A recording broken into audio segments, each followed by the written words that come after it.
রাত্রে ফোনে ঘুমায় যাওয়ার পর সকালে গার্লফ্রেন্ড যখন তার বয়ফ্রেন্ডকে ফোন দিচ্ছে তখন prong prong prong prong. Hello জান, গুড মর্নিং। ও তুমি কি খবর, উঠলা? কয়টা বাজে? দাঁড়াও, 11টা বাজে জান, উঠো, আর কত ঘুমাবা? উফ, মাথা ব্যথা করতেছে। আচ্ছা রাত্রে কখন ঘুমাইছি খেয়ালও তো নাই, কথা বলতে বলতে কি বলছি না বলছি মনে পড়তেছে না কিছু। জানো কি হইছে?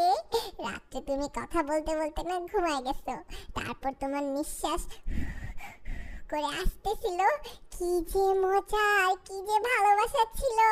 আমি ওইটা শুনতে শুনতে তারপর কানের উপর ফোন রেখে আমিও ঘুমায় গেছি। মানে ফোন কাটো নাই? না জান, একসাথে ঘুমাইছি ফোনে, সুইট না? কি বলো, ফোন কাটবা না?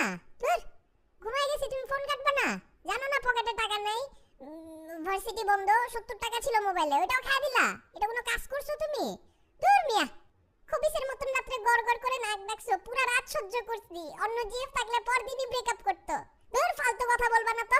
তুমি এটা কোনো কাজ করলা? আর 70 টাকা, আমার 70 টাকা খায় নাক ডাকার শোনার কোনো মানে আছে? তার উপর যদি ভালোবাসতো, ওই নাক ডাকার আওয়াজটাও তোমার কাছে ভালোবাসার আওয়াজ মনে হতো।